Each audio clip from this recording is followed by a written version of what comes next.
Hello everyone and welcome to my channel.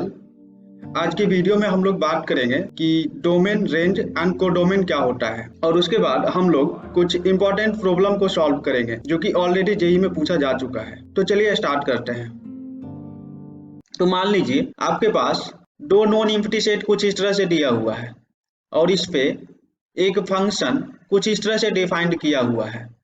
मान लीजिए ये आपका सेट एक्स है, ये सेट वाई है, और यहाँ पे फंक्शन को कुछ हम लोग इस तरह से डिफाइन किए हुए हैं 1 2 3 4। तो आप यहाँ पे देख सकते हो कि x का जितना भी एलिमेंट है वो y के कुछ एलिमेंट से जुड़ा हुआ है और सारे यूनिकली जुड़ा हुआ है, क्योंकि हर एक प्री इमेज का सिर्फ एक ही इमेज है। तो ये तो एक तरह का फंक्शन है, इसमें कोई डाउट नहीं है। अब यहाँ पे हम किसको डोमेन बोलेंगे, किसको रेंज बोलेंगे और किसको कोडोमेन बोलेंगे। तो देखो डोमेन क्या होता है। डोमेन का मतलब ये हुआ कि जिस भी वैल्यू पे हमारा फंक्शन डिफाइन हो उसको हम लोग डोमेन बोलते हैं। तो यहाँ पे आप देख सकते हो कि जब हमने 1 2 3 और 4 डाला है तो हमारा फंक्शन डिफाइन है। तो इस इनपुट वैल्यू को हम लोग डोमेन बोलते हैं, और इस इनपुट वैल्यू के क्रॉसपोंडिंग जो भी हमारा आउटपुट वैल्यू आ रहा है, तो यहाँ पे जब हम लोग 1 पुट कर रहे हैं तो हमें आउटपुट में क्या आ रहा है, ए आ रहा है। और 2 पुट कर रहे हैं तो आउटपुट क्या आ रहा है, उसमें भी हमें ए ही आ रहा है। और जब हम लोग 3 पुट कर रहे हैं तो हमें बी आ रहा है। और इसी प्रकार जब हमने 4 पुट किया तो हमें सी मिला।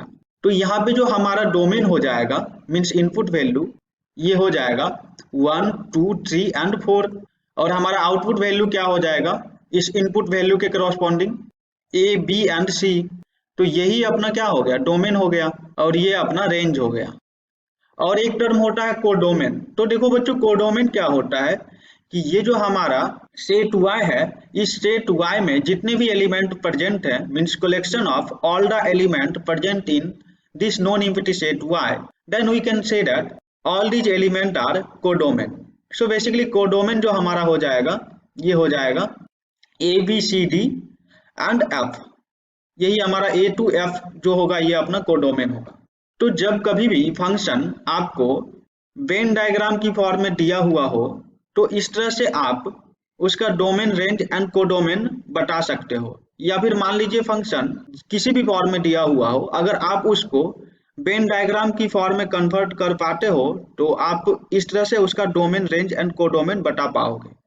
बट कभी कभी क्या होता है कि फंक्शन इतना आसानी से हमें दिया हुआ नहीं रहता है, मतलब आप उसको इजिली वेन डायग्राम की फॉर्म में कन्वर्ट नहीं कर पाओगे। तो उस केस में उसका डोमेन क्या होगा, देखो मैं डिटेल में अभी नहीं पढ़ा रहा हूँ, सिर्फ इंट्रोडक्शन दे रहा हूँ। इस लेक्चर के बाद 4 5 और लेक्चर होगा, उसके बाद मैं डोमेन, रेंज एंड कोडोमेन को बहुत ही डिटेल में बताऊंगा, बट यहाँ पे सिर्फ इंट्रो है। तो आप देख लीजिए, अगर आपके पास कोई फंक्शन कुछ इस तरह से दिया हुआ हो, square root F X, basically हम लोग डोमेन फाइंड करना चाह रहे हैं। और डोमेन का मतलब मैंने आपको बताया था कि फंक्शन को वो सारी वैल्यू जिस पे वो डिफाइंड हो उसी को हम लोग डोमेन बोलते हैं। तो देखो ये एफ एक्स कब डिफाइन होगा, अगर ये एफ एक्स का वैल्यू 0 होगा या फिर 0 से बड़ा होगा तो उस केस में हमारा ये फंक्शन डिफाइन होगा। तो यहाँ से जो भी वैल्यू आएगा इस कंडीशंस को सेटिस्फाई करने के बाद वही इस फंक्शन का डोमेन होगा। अगर दूसरा मान लीजिए हमें कुछ इस तरह से दिया हुआ हो F X divide by G X, तो इस केस में फंक्शन का डोमेन क्या होगा। तो देखो एफ एक्स पे जो भी कंडीशंस होगा उसको हम लगाएंगे। मान लो ये कुछ इस तरह से है, तो यहाँ पे क्या होगा, यहाँ पे तो इसका एक कंडीशन ये होगा F X greater than is equal to 0, और दूसरा क्या कंडीशन होगा कि जी एक्स कभी भी 0 के इक्वल नहीं होना चाहिए। अगर ये 0 के इक्वल हो गया तो हमारा फंक्शन डिफाइन ही नहीं होगा। और इस दोनों कंडीशन को सॉल्व करने के बाद इसका जो इंटरसेक्शन आएगा उसी को हम लोग डोमेन बोलेंगे। अब आपके पास ऐसा भी कंडीशन हो सकता है एफ एक्स प्लस माइनस जी एक्स। इस केस में आप दोनों फंक्शन का डोमेन निकालिए, जो भी कंडीशन है उस कंडीशन को अप्लाई करके, और फिर आप उसका इंटरसेक्शन ले लीजिए, वही उसका डोमेन होगा। आइए मैं कुछ एग्जांपल्स देता हूँ तो ये और भी अच्छी तरह से क्लियर हो जाएगा। तो देखो यहाँ पे अलजेब्रिक फंक्शन कुछ इस तरह से दिया हुआ है, और अभी मैंने आपको बताया ये स्क्वायर रूट तब डिफाइन होता है जब इसका वैल्यू अगर 0 हो या फिर 0 से बड़ा हो। तो यहाँ से ये कुछ ऐसा हो जाएगा greater than is equal to 0। और जब आप इसको सॉल्व करोगे तो ये कुछ ऐसा हो जाएगा x-1 multiplied by x-2 greater than is equal to 0। और जब आप इसे साइन स्कीम पे रिप्रेजेंट करोगे तो ये कुछ ऐसा होगा -∞ टू +∞, और इसका रूट क्या हो जाएगा 1 and 2। और क्वाड्रेटिक इक्वेशन में मैंने आपको बताया है कि जब कभी भी इसका कोफिशिएंट पॉजिटिव हो तो इसके बीच वाला वैल्यू जो होता है वो निगेटिव होता है, और इसके बाद वाला पॉजिटिव, और ये पॉजिटिव। ये साइन स्कीम का कॉन्सेप्ट है। अगर इसमें डाउट है तो आई बटन पे लिंक आ रही है, आप वो वाली वीडियो देख के इसको आप क्लियर कर सकते हो, ऑलरेडी चैनल पे पड़ा हुआ है। यहाँ पे देख सकते हो ये इसका जो रूट है सिर्फ एक बार आया है, इसलिए इसके करस्पॉन्डिंग जो वैल्यू होगा वो पॉजिटिव होगा। और ये 1 भी एक ही बार आया है, तो इसके करस्पॉन्डिंग जो वैल्यू होगा वो भी पॉजिटिव होगा। मीन्स इसके अकॉर्डिंग साइन चेंज करेगा। अगर ये पॉजिटिव है तो ये निगेटिव, ये निगेटिव है तो ये पॉजिटिव। और क्वाड्रेटिक इक्वेशन की रूल के अकॉर्डिंग भी आप इजीली इसको लिख सकते हो। या फिर आपको डाउट है तो आप सिंपली यहाँ 2 से बड़ा कोई वैल्यू रखिए, उसके बाद चेक कीजिए, फिर इधर 1 से छोटा वैल्यू रख के देख सकते हो। इस तरह से भी देख सकते हो। बेसिकली ये तीनों मेथड होता है, बट सबसे जो बेस्ट मेथड होता है, आप यहाँ का साइन चेक कीजिए, ये पॉजिटिव है तो ये निगेटिव होगा, अगर ये निगेटिव रहता तो इसको पॉजिटिव लिखते। ये तो साइन स्कीम की बात है। अगर डाउट है तो इसका लिंक ऑलरेडी दिया हुआ है, आप वहां से जाके देख सकते हो। तो ये कुछ ऐसा हो गया। अब मेरे को क्या चाहिए कि जो भी value greater than is equal to 0 है उस वाले रीजन को हमको लेना है। तो देखो पॉजिटिव कहाँ से है, एक तो यहाँ से लेके यहाँ तक हमारा वैल्यू पॉजिटिव है, और दूसरा हमारा यहाँ से लेकर के यहाँ तक वैल्यू पॉजिटिव है। तो इस केस में इस फंक्शन का जो डोमेन होगा ये हो जाएगा x belongs to -∞ to 1 union 2 to ∞। यही अपना डोमेन हो गया। अब मान लीजिए दूसरा एग्जांपल कुछ इस तरह से दिया हुआ हो, तो इस केस में इस फंक्शन का डोमेन क्या होगा। तो कुछ देर पहले ही मैंने आपको बताया कि अगर हमारा कोई फंक्शन इस तरह का दिया हुआ हो √f(x), तो ये कब डिफाइन होता है। आपको पता है कि स्क्वायर रूट फंक्शन तब डिफाइंड होता है जब हमारा फंक्शन या तो 0 हो या फिर 0 से बराबर हो। बट यहाँ पे आप ये भी कंडीशंस यहाँ पे आपको ये वाली कंडीशंस को भी ध्यान में रखना होगा, क्योंकि ये डिनोमिनेटर में है तो ये कभी 0 तो होगा नहीं। तो ये क्या होगा, सिर्फ f(x) ग्रेटर देन 0। तो यहाँ पे सेम यही वाली कंडीशंस का यूज करेंगे। तो देखो ये कुछ ऐसा हो जाएगा (x - x ग्रेटर देन 0), और यहाँ से हम लोग इसको कुछ ऐसा लिख सकते हैं (x ग्रेटर देन x)। और आपको पता है कि (x) के इक्वल तब होता है जब हमारा x greater than is equal to 0 हो, या फिर ये (x) के इक्वल तब होगा जब हमारा x लेस देन 0 हो। तो यहाँ से ये दोनों कंडीशंस को जब हम लोग अप्लाई करेंगे तो ये कुछ ऐसा हो जाएगा x ग्रेटर देन 0 पे ये हो जाएगा x ग्रेटर देन x, और x लेस देन 0 पे ये हो जाएगा (x ग्रेटर देन x)। देखो बच्चों यहाँ पे इज इक्वल टू वाला साइन नहीं होगा, क्योंकि ये हमारा डिनोमिनेटर का पार्ट है। तो (x) पे भी सिर्फ हम लोग एक ही कंडीशन अप्लाई करेंगे, x ग्रेटर देन 0 का। तो यहाँ पे आप देख सकते हो कि कोई भी नंबर खुद से तो बड़ा होगा नहीं। जैसे एग्जांपल के लिए आप 3 ले लो, तो 3 ग्रेटर देन 3 तो हो ही नहीं सकता, मतलब ये फॉल्स है। और अगर इसकी हम लोग बात करें तो यहाँ पे (x ग्रेटर देन x), देखो यहाँ पे (x) लगा हुआ है, तो इसका मतलब ये नहीं कि x हमारा निगेटिव है, वो x की वैल्यू पे डिपेंड करेगा। अगर आप x की वैल्यू कोई निगेटिव नंबर ले लोगे तो ये पॉजिटिव हो जाएगा। जैसे अगर x की वैल्यू आप -3 ही ले लो तो ये क्या हो जाएगा, -3 3 हो जाएगा, और ग्रेटर देन -3। मतलब ये जो हमारा कंडीशन है ये सही है। तो इसको आप लोग जब सॉल्व करोगे तो ये कुछ ऐसा हो जाएगा। अगर (x) को आप लेफ्ट साइड लेके आ जाओ तो ये हो जाएगा (x ग्रेटर देन 0), और यहाँ से हो जाएगा (2x ग्रेटर देन 0), और दोनों साइड (1/2) से मल्टीप्लाई कर दो तो ये हो जाएगा x लेस देन 0, क्योंकि निगेटिव नंबर से मल्टीप्लाई करने पे इसका साइन चेंज हो जाता है। तो इसका मतलब क्या हो गया, अगर इसको आप नंबर लाइन की हेल्प से इसका इंटरवल लिखोगे तो ये हो जाएगा (∞ टू 0). तो यहाँ से आपको इस पार्ट के लिए डोमेन क्या आया, (∞ टू 0). बट मैंने आपको क्या बताया था कि डोमेन जो होगा ये दोनों का इंटरसेक्शन होता है ना। तो इसका डोमेन तो कुछ भी नहीं आ रहा, क्योंकि इसका रूट एग्जिस्ट ही नहीं कर रहा। मीन्स हम लोग बोल सकते हैं कि इसका डोमेन 5 है।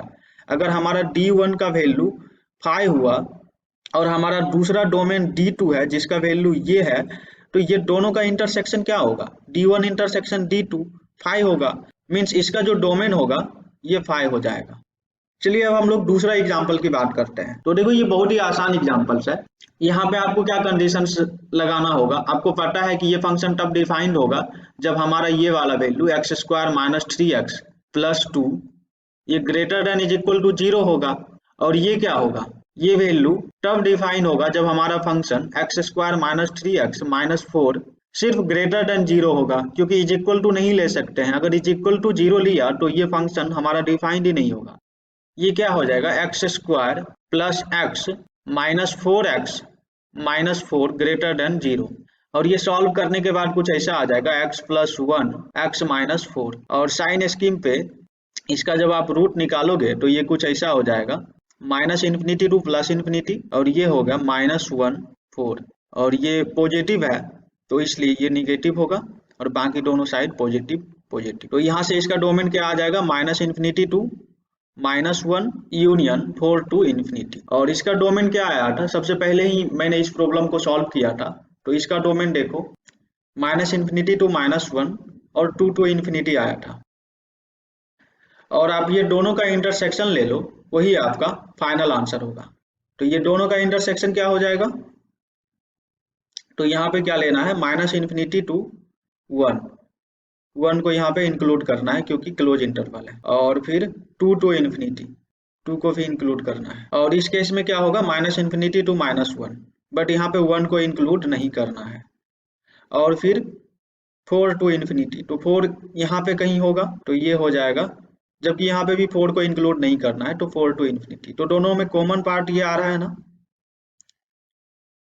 तो इसका जो फाइनल आंसर होगा ये होगा माइनस इन्फिनिटी टू माइनस 1, यहाँ पे ओपन ब्रैकेट होगा क्योंकि यहाँ पे 1 को हम लोग इंक्लूड नहीं कर रहे हैं। और ये हो जाएगा आपका 4 टू इन्फिनिटी, यही फाइनल आंसर होगा। आइए अब हम लोग एक और बहुत ही आसान क्वेश्चन के ऊपर बात करते हैं, जो कि जेईई में ऑलरेडी पूछा जा चुका है, कुछ इस तरह का है। तो इसको सॉल्व करने के लिए क्या करना होगा कि आप लॉग फंक्शन का कंडीशन का यूज कीजिए। तो देखो मान लीजिए आपके पास कोई लॉगरिथमिक फंक्शन इस तरह से दिया हुआ है, तो ये तब डिफाइंड होता है जब ये वाला जो वैल्यू होता है ये ग्रेटर देन 0 होता है।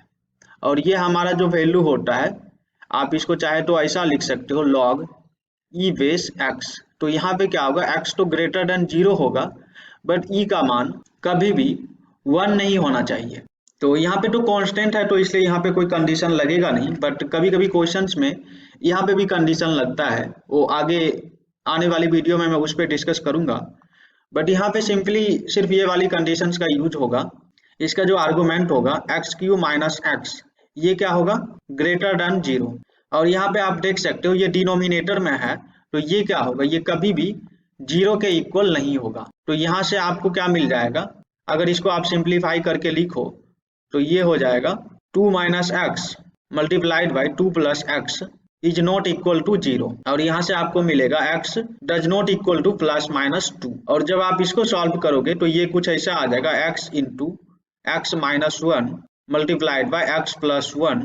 और ये क्या होगा, ये ग्रेटर देन 0 होगा। और साइन स्कीम पे जब आप इसको लिखोगे तो ये कुछ ऐसा हो जाएगा minus infinity two plus infinity, और ये होगा 0 माइनस 1 और प्लस 1। और 1 से बड़ा आप कुछ भी वैल्यू रख लो तो ये क्या हो जाएगा, अगर 2 रखते हैं तो 2 multiplied by 2 minus 1 and 2 plus 1, ये पॉजिटिव आ रहा है। और यहाँ पे आप देख सकते हो 1 सिंगल टाइम आया है, मीन्स इसके करस्पॉन्डिंग इसका रूट चेंज करेगा।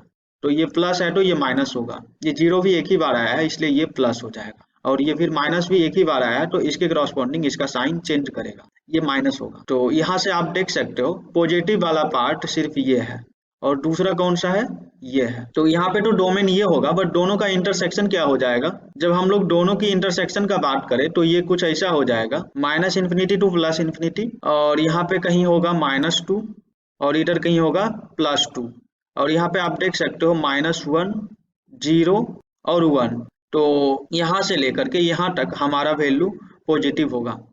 और इधर क्या होगा, सिर्फ माइनस 1 से 0 के बीच में ही पॉजिटिव है। और अगर हम इस वाली कंडीशंस के लिए बात करें तो इसमें क्या बोला जा रहा है कि हमारा माइनस 2 नहीं होना चाहिए और दूसरा हमारा 2 नहीं होना चाहिए। मतलब ये सब को छोड़ के जो भी वैल्यू होगा उसको हम ले सकते हैं। तो यहाँ से इसका डोमेन क्या आ जाएगा, ये आ जाएगा -1 to 0। तो यहाँ पे ये ग्रेटर देन 0 की बात कर रहे हैं, इसलिए हमें ओपन ब्रैकेट लेनी चाहिए। तो ये हो जाएगा -1 to 0 और यूनियन ये हो जाएगा 1 to इन्फिनिटी। बट यहाँ पे 2 को एक्सेप्ट करके लिखना होगा, या फिर आप इसको ऐसे भी लिख सकते हो -1 to 0 union 1 to 2। Open bracket का मतलब ही है कि 2 को हम लोग एक्सक्लूड कर रहे हैं। और इसके बाद फिर यहाँ से ऐसे भी लिख सकते हो 2 to इन्फिनिटी। ये दोनों का मतलब सेम ही है, तो इसका आंसर यही हो जाएगा। तो देखो यहाँ पे मैं पार्टिकुलर डोमेन निकालने का मेथड नहीं बताया, बट कुछ बेसिक प्रॉब्लम जो बहुत ही आसान था, बहुत ही बेसिक मेथड से सॉल्व हो सकता था, सिर्फ उसको मैंने सॉल्व किया। तो बच्चों आज की वीडियो में मैंने आपको क्या बताया कि सबसे पहले तो ये बताया कि फंक्शन क्या होता है, उसके बाद इसको हम लोग ग्राफिकली कैसे आइडेंटिफाई कर सकते हैं। अगर सिंपल आपसे कोई डोमेन रेंज पूछा जाए, अगर वो वेन डायग्राम की फॉर्म में दिया हुआ रहेगा, तो अब आप उसे इजीली बता सकते हो। और कुछ अलजेब्रिक फंक्शन भी इस तरह से दिया हुआ रहेगा, तो उसको भी आप लोग बहुत ही आसानी से सॉल्व कर सकते हो। तो ये हमारा फंक्शन का इंट्रोडक्शन था। हमारा जो नेक्स्ट लेक्चर होगा उसमें हम प्रॉपर फंक्शंस के ऊपर बात करेंगे, टाइप्स ऑफ फंक्शन, और जो भी अपकमिंग टॉपिक होगा उसके ऊपर हम लोग बात करेंगे। तो आप लोग हमारे साथ बने रहिए, बहुत ही इंटरेस्टिंग वीडियो आने वाला है जिसमें फंक्शन की हर एक कॉन्सेप्ट को बहुत ही अच्छे से एक्सप्लेन करूंगा, बिल्कुल बेसिक टू एडवांस लेवल तक। और आप हमारे चैनल पे नए हैं, फर्स्ट टाइम देख रहे हैं, तो प्लीज आप मेरे चैनल को सब्सक्राइब कर दीजिए और अपने फ्रेंड्स के साथ भी शेयर कर सकते हो। And thank you so much for watching this video.